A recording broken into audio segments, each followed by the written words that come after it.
ورحمة الله وبركاته. نحمده ونصلي على رسوله الكريم. أما بعد، فقد قال الله تعالى في كلامه الكريم والفرقان المجيد: أعوذ بالله من الشيطان الرجيم. بسم الله الرحمن الرحيم. والذين تبوأوا الدار والإيمان من قبلهم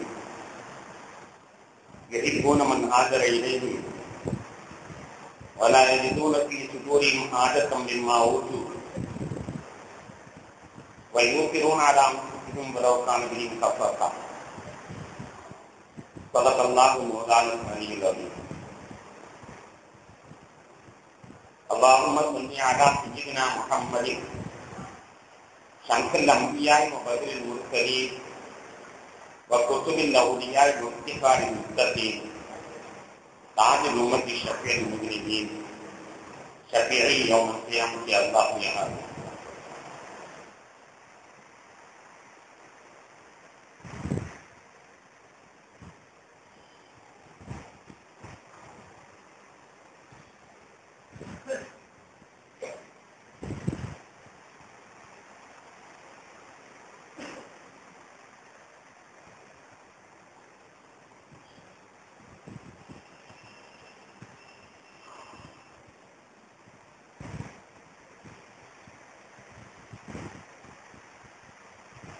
கணியத்திற்கும் மதிப்பிற்கும் உரித்தான பெரியோர்களே, சகோதரர்களே,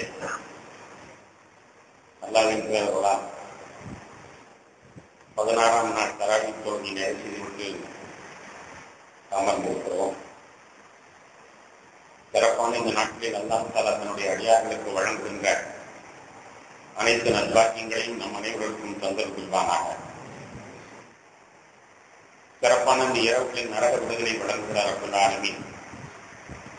அவ்வாறு விடுதலை வழங்கப்பட்டவர்களின் நம்முடைய பேரில் பட்டியலையும் இணைத்தல் புரிவானாக. கணியத்திற்குரியவர்களே,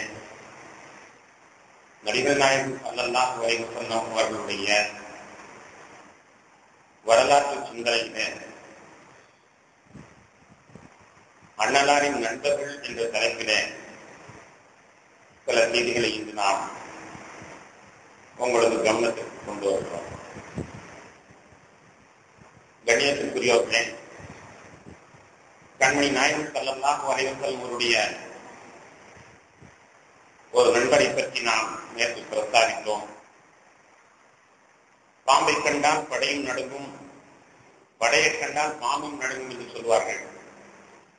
ஒரு பாம்பு வருகிறது என்று சொன்னாலேயே இருப்பவர்கள் எல்லாம் துண்டை காணோம் துணியை காணோம் என்று ஓடி விடுவார்கள். அப்படி உள்ள நிலையிலே பாம்பு கடிக்கிறது, கடி விஷம் உடம்பிலே ஏறுகிறது, சற்று நேரத்தில் உயிர் கூட போய்விடலாம் என்ற அச்சம் தோன்றுகிறது. அந்த தருணத்திலும் தன்னுடைய நண்பருடைய தூக்கம் கெட்டுவிடக்கூடாது என்பதற்காக ஆடாது அசையாதிருந்த அபூபக்கர் சித்தீக் ரலியல்லாஹு அன்ஹு அவர்களுடைய நட்பின் ஆழத்தை நாம் பார்ப்போம்.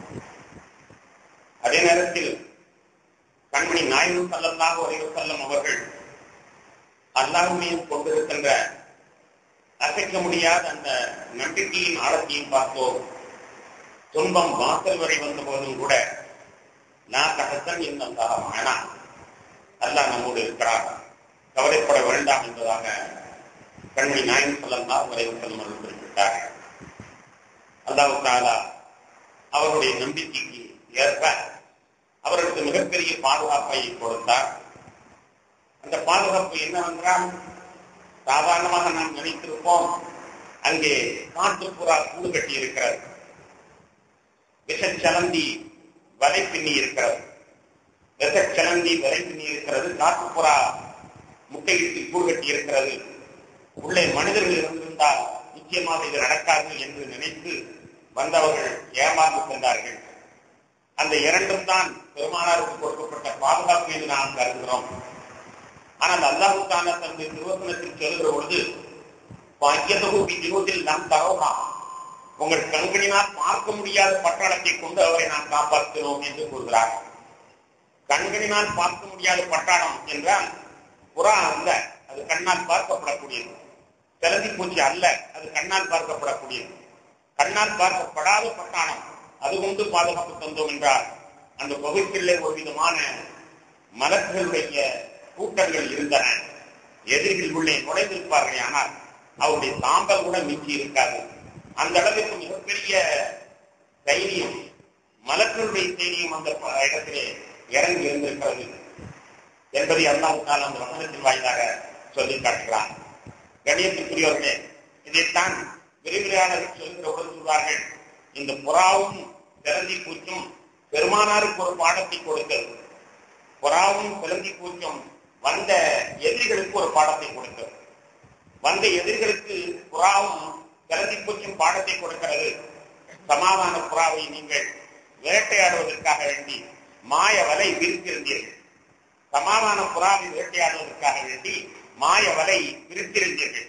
ஆனால் அந்த புறா பறந்து போய்விட்டது என்று காட்டுவதற்காக வேண்டி புறாவையும் சிலந்தி பூச்சியையும் அவர்களுக்கு உபதேசத்திற்காக வேண்டி அல்லாஹ் ஆக்கி வைத்திருந்தார். அதே நேரத்தில் நபிகள் நாயகம் ஸல்லல்லாஹு அலைஹி வஸல்லம் அவர்களுக்கு நீங்கள் இங்கிருந்து பறந்து செல்வீர்கள், எந்த விபத்தும் இல்லாமல் பறந்து சென்று உங்களுடைய புகழ் எண் திக்குகளிலேயும் பரவும். சிலந்தி பூச்சி என்பது 8 கால் பூச்சி என்று சொல்வார்கள். அதற்கு 8 கால் இருக்கிறது என்பதனால் அல்ல, அது ஒரு கூட்டை பின்னுகிற பொழுது 8 பக்கத்தில் முளையடித்து அதன் பிறகு அந்த கூட்டை பின்னுவது பழக்கம். 8 முளைகளின் மீது அதனுடைய எச்சிலினால் செய்யப்படுகின்ற 8 முளைகளின் மீது அது கூட்டை பின்னும் என்கிற காரணத்தினால் 8 கால் பூச்சி 7 திசையும் தங்களுடைய புகழ் பறவை இருக்கிறது. இவர்கள் உங்களை இந்த இடத்திலே உங்களை கொண்டு விடுவார்கள் என்றோ உங்களை பிடித்து விடுவார்கள் என்றோ சிறைப்பிடித்துவார்கள் என்று அஞ்ச வேண்டிய தேவையில்லை. புறா போது நீங்கள் பறந்து சுதந்திரமாக வெளியிலே செல்ல போகிறீர்கள். உங்களை புகழ் என் திசையிலையும் பரவப்போகிறது என்பதை காட்டுவதற்காக வேண்டித்தான் புறாவையும் இன்னும் சிலந்தியத்தையும் வந்தாங்க பாடத்துக்கு அமைத்திருந்தாங்க என்கிற பாதுகாப்புக்காக அல்ல. பாதுகாப்புக்கு அங்கே ஒரு பெரிய பட்டாளம் அந்த குகைக்குள்ளே இருந்தது. அதற்கு இவன் அப்பா தான் இங்க விரிவுரை செய்கிற பொழுது சொன்னார்கள், உள்ளே சென்றிருந்தார்கள் என்றால் சாம்பல் கூட திரும்பி வெளியே வந்திருக்கார். அருமை நாயகம் ஸல்லல்லாஹு அலைஹி வஸல்லம் அவர்களுக்கு அல்லாஹ் ஒரு பாதுகாப்பை கொடுத்தார். அதன் பிறகு நபிகள் நாயகம் ஸல்லல்லாஹு அலைஹி வஸல்லம் அவர்கள் 3 நாட்கள் அங்கிருந்து புறப்படுகிறார்கள். 3 நாட்கள் தேடி தேடி அசந்து போனவர்கள் முகமது தப்பிவிட்டார் என்று முடிவுக்கு வந்த பொழுது பெருமானார் ஸல்லல்லாஹு அலைஹி வஸல்லம் அவர்கள் புறப்பட்டு செல்கிறார்கள். ஆனாலும் கூட 100 ஒட்டகம் கிடைக்கும் என்பதற்காக வேண்டி தேடுபவர்கள் தேடுதலை நிறுத்தவில்லை, தேடுதல் வேட்டையை நிறுத்தவில்லை. நபிகள் நாயகம் ஸல்லல்லாஹு அலைஹி வஸல்லம் அவர்கள் மதீனாவின் பாதையிலே விரைந்து சென்று கொண்டிருக்கும் பொழுது தூரத்திலே பின்னாலே ஒரு குதிரை வருகிறது. கண்டுகொண்டார்கள். யாரெல்லாம் குதிரை வருகிறது என்று பதறுகிறார்கள். பெருமானார் ஸல்லல்லாஹு அலைஹி வஸல்லம் அவர்கள் திரும்பி பார்க்கிறார்கள், குதிரை மிக அருகாமையில் வந்து விட்டது. உடனே அல்லாஹ்விடத்தில் கையேந்தினார்கள். அல்லாஹ் தஆலா உடனடியாக அந்த குதிரையினுடைய காலை பூமிக்குள் சொருகும்படி வைத்து விட்டார்கள். பூமிக்குள் அந்த பாதம் அப்படியே உள்ளே எடுத்துக்கொண்டே செல்கிறது. குதிரை முழுவதுமே அந்த மண்ணுக்குள் நுழைந்து போய்விடுகிறது. உடனே அதன் மீது இருந்த சுறாக்கா, என்னை மன்னித்து விடுங்கள், உங்களை நான் இனிமேல் தேட மாட்டேன், நான் திரும்பி விடுகிறேன், என்னை மன்னித்து விடுங்கள் என்று கூறுகின்றார். உடனே நபிகள் நாயகம் ஸல்லல்லாஹு அலைஹி வஸல்லம் மீண்டும் கையை உயர்த்தினார்கள். உடனே அந்த குதிரை மேலே வந்து விட்டது. மேலே வந்ததற்கு பிறகு அவனுக்கு மீண்டும் நப்பாசை, பெருமானாரை மீண்டும் தொடர ஆரம்பிக்கிறான். மீண்டும் கை மேலே செல்கிறது, அவனுடைய பாதம் கீழே செல்கிறது, குதிரையினுடைய பாதம் கீழே செல்கிறது. மீண்டும் கழிக்கிறான், கையை மீண்டும் மேலே ஏற்றுகிறார்கள், அந்த பாதம் மேலே வந்து விடுகிறது. மீண்டும் அவனுக்கு நப்பாசை, 3வது முறை முயற்சி செய்தான். 3வதும் அவனுக்கு தோல்வி கிடைத்த பொழுது இனிமேல் உங்களை நான் ஒன்றும் செய்ய மாட்டேன் என்பதாக வாக்களிக்கிறான். வாக்களித்தவன் பெருமானாரிடத்தில் சொல்கிறான், இப்பொழுது உங்களுடைய தடையை நான் கொண்டு சென்றிருந்தால் 100 ஒட்டகம் எனக்கு பரிசு கிடைத்திருக்கும். இப்பொழுது நான் ஏமாந்து போகிறேன். ஆனால் உங்களிடத்தில் வந்தவன் எதுவுமே வெறுமையாக போனது கிடையாது. பெருமானாரை எவ்வளவு ஐத்து வைக்கிறார்கள் இருப்பார்கள். உங்களிடத்தில் வந்தவன் எவரையுமே வெறுங்கையாக போனது கிடையாது.